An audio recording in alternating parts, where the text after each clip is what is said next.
it was interesting because he said he saw the movie and then he was like, what is it? What does it remind me of? And then he was like, oh my God, Planet of the Apes. It stands as a testament to the very best things that America can be. So for that to be subverted early on in the film is kind of an extraordinary image.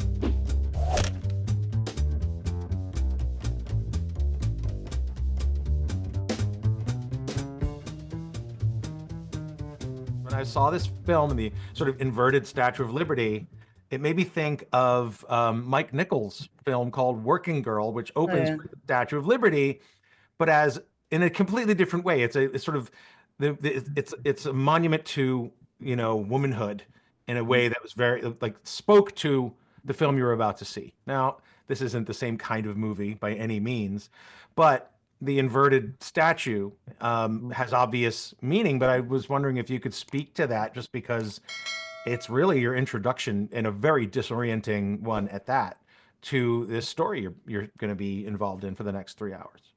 Can I say something about Working Girl?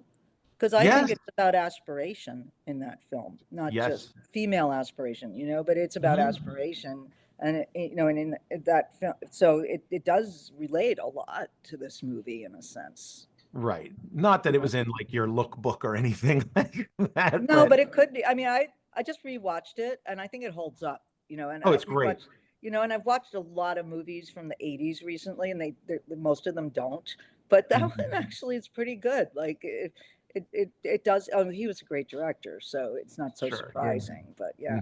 But also coming like from Staten Island to the city, it is like survival. It's like there is something bold about using that icon.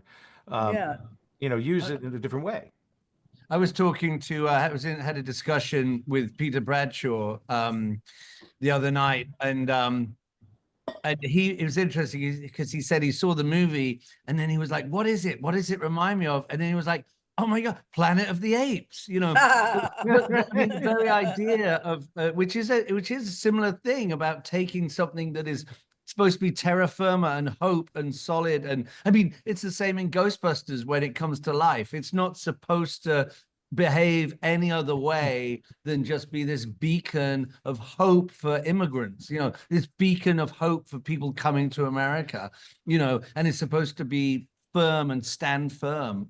So to subvert it in any way, as these films have done, is kind of an extraordinary image. And it's amazing because I am an immigrant coming to America. I've made America my home, you know, and it's like it is such an iconic statue, you know, it stands as a testament to the very best things that America can be, you know. So for that to be subverted early on in the film really does suggest that Laszlo might not be in for an easy ride, you know. Yeah, no, and it's a sloppy birth in a way, like that. If you look at the navigation through the crowd as sort of this birth canal experience, which maybe I'm reading more into it than it needs to, but that, you know, it comes out and the mother is this upside. It's all, the perspective is all out of whack, right? It's sort of like you have to orient yourself to this new life. And I think that is an interesting way to introduce the story, because you're not going to get the conventional story of triumph and, you know, and it was very, very interesting, and I feel it was consistently subversive the whole way, the whole film. But it's also sort of part of a language that Brady's used across his films, which we've kind of come to refer to as the kind of untethered camera, like that you think it's one thing, like in Childhood of a Leader, you know, you're looking down on Prescott at the end of and this is before he evolves into a fascist, you know, and then the camera tilts upside down and everyone's staring at him, is inverted. And then at the end of Childhood, the camera, you know, it's sort of handheld, but then it tumbles through the crowd. And so it you know, I mean, a lot of this stuff comes from, you know, Brady. Most of it comes from just Brady's ideas about how he wants these shots to evolve. And yeah, there's definitely a kind of an